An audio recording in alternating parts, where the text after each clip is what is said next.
pulley rigs are really useful rigs, almost regardless of what species you are pursuing. But I would say as a rule, especially if you're pursuing larger fish with bigger baits, it's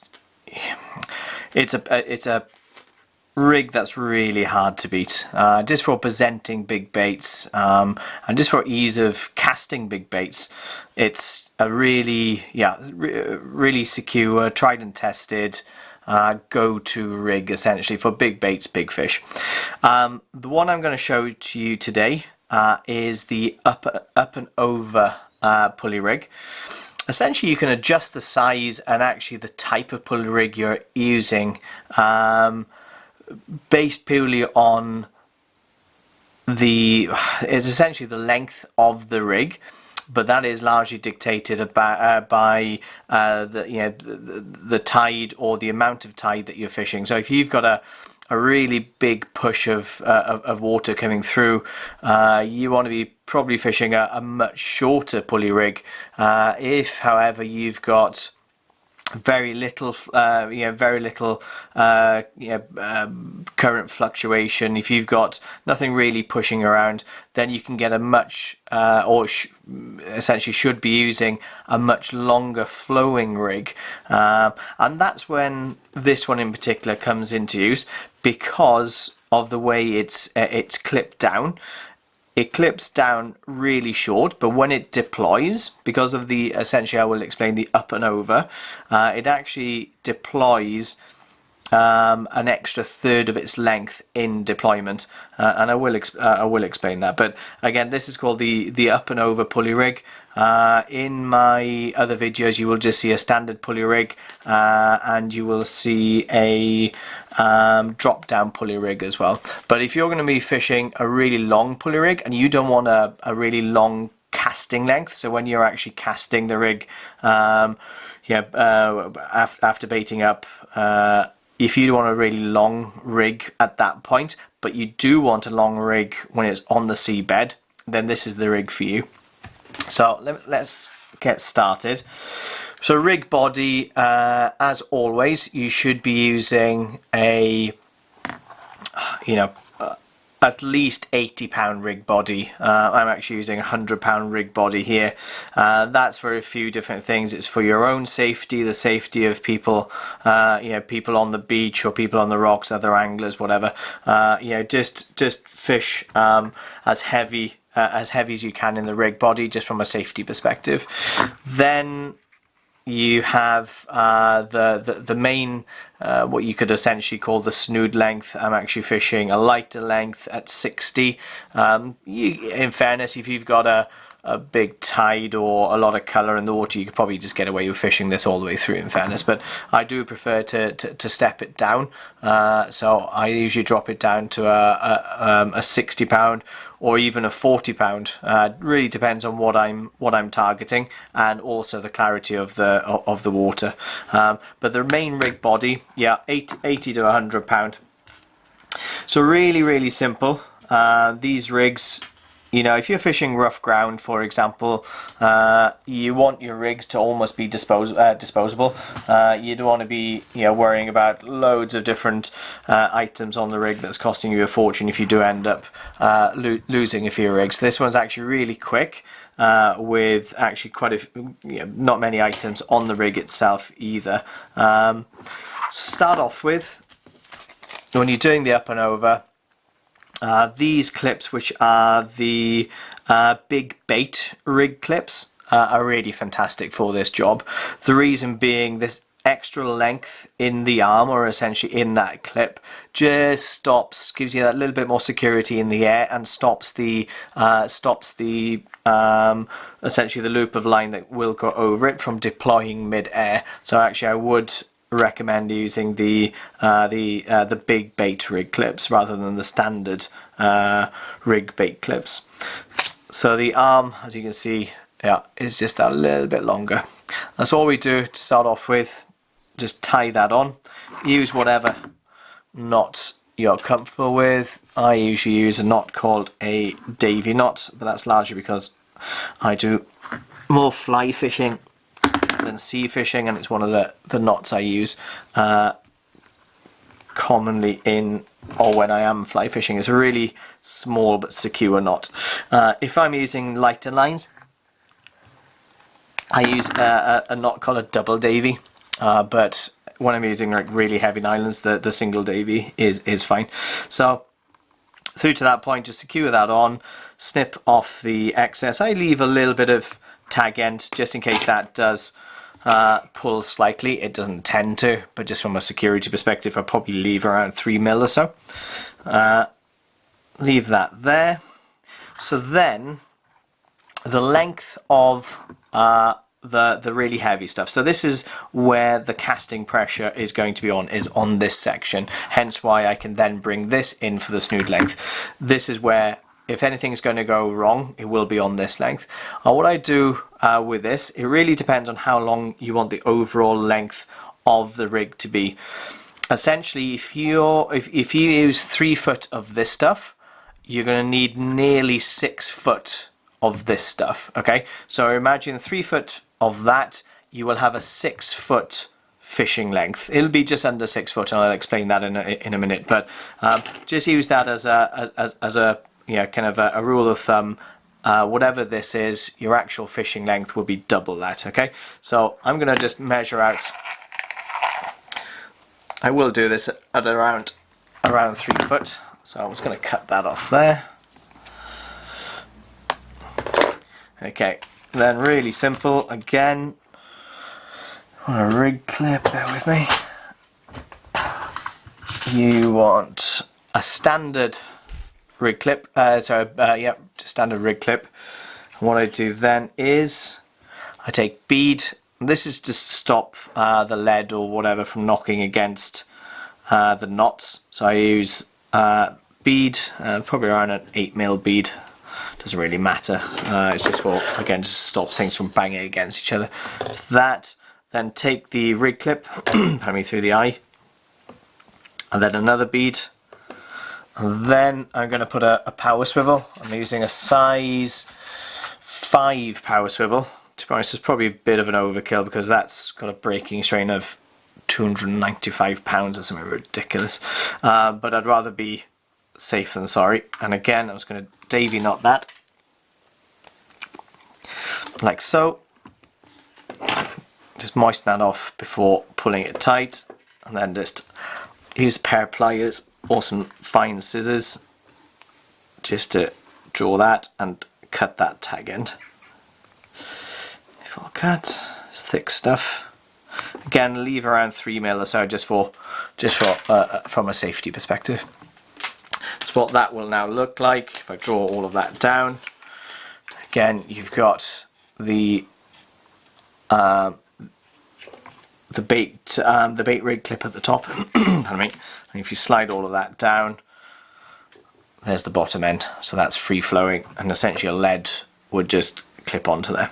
Anyway, so the next part is, so you want to measure this entire length, and again, so when you're using the snood length, you want the snood length to be twice the length of the 100 or the really thick stuff. You want it to be twice, basically just under twice the length. So just do it a few inches. What I usually do is I usually marry the what I'm going to use as a snood length, marry it up with the main rig body, and then just draw the two together. So I've married the two up. I'm just drawing the two together.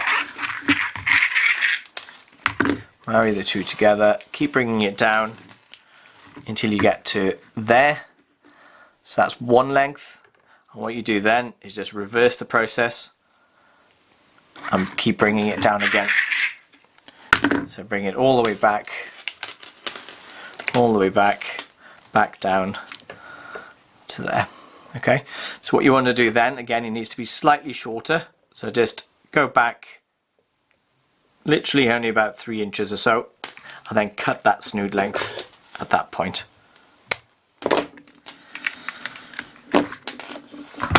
So go back to the swivel, other side of the swivel, tie on that snood length, Again, I'm just going to do a Davy knot.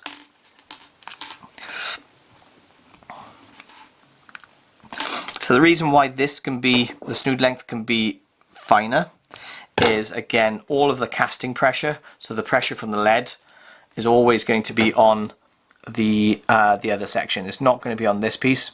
It's only going to be on this piece. So the lead's going to be on there. That's attached to your main line. You know, whatever you've got attaching to your shock leader, that actually clips onto, no sorry, that's confusing myself there, that's the one that attaches up to your shock leader. So at that point then you're not going to have any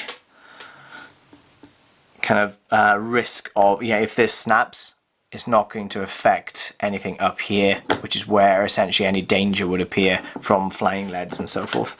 So on this snood length that I've just cut, go to the end of it. This part isn't essential. I tend to do it. I tend to use a little stop, and in this instance I'm using some neoprene rig tubing. Cut off around 3 to 5 mil, around there. And that's all you do. Take it in once and in a second time. So it just forms a circle, and when you pull it tight, it forms a rig stop. Easy as that. Just slide it up. You can adjust it as needed. For the hooks, I'm using the Sakumas. I've got the 543 pennel at the top. You can adjust the size of the hook according to what you're targeting, the type of baits you're using and so on. These are just 2.0s, you know, just good general size hook really for a lot of different species. And that's all you do. Just make sure you take the top hook in through the eye that way, because you actually want the hook lying parallel with the nylon. If you actually took it the other way, it wouldn't be too clever, because essentially you'd have to double it back that way and you'd get that nasty pinch. So just take it in through the eye, down through the body, and then, so that's the up eye, that's your 543, and then you've got the 545, which is the straight eye, and that's your that's your tail hook. So that's the one that actually gets connected with a knot. Just Davy knot that again, wet it, pull it tight like that, cut that off again, just leave a couple of mil. And how that would work is then you can pull that rig stop down, but essentially when you're tying your put your bait on at the top, put your bait on, and then you just twist that around, tag it into the top end of the bait, and you'd have one hook going that way, one hook going that way. And what I usually do then is slide that stop down. You don't really need to, again, I just like doing it, but that just stops everything there, so it stops anything from sliding up. It shouldn't really, especially if you do the wraps, it shouldn't slide anywhere, but I do prefer to do that. So that's actually the rig done. I'm going to show you now what happens. So you go, and I've just got it's not really a lead you'd probably be using for this type of fishing, but you'd connect that up there, like so. That would pull through to your shock leader, to your rod, and then down the bottom end where the hook is, the hook would actually go behind that impact lead. So you can use whatever ones you actually like using from that perspective. You can actually get clips that are that attach onto the line if you want, but just for this purpose I'm actually doing it there. So what I would do then is, again, just clip that there. At the top end you've got a loop of line. It's quite difficult to show you this, but here we go. So what you've got now is you've got those two down the bottom there. So you can see it's all just clipped in there. you've actually got 3 sections of line down the bottom. Put my hand behind it, probably see it a bit better. You've got 3 sections. That's just popped off the clip. There. If I take that up, you got that there. Take it up, take it up, take it up, all the way through to there. And you can see a loop of line just clip behind there. And what would happen is, essentially, when this hits the C after casting, that would flick off there.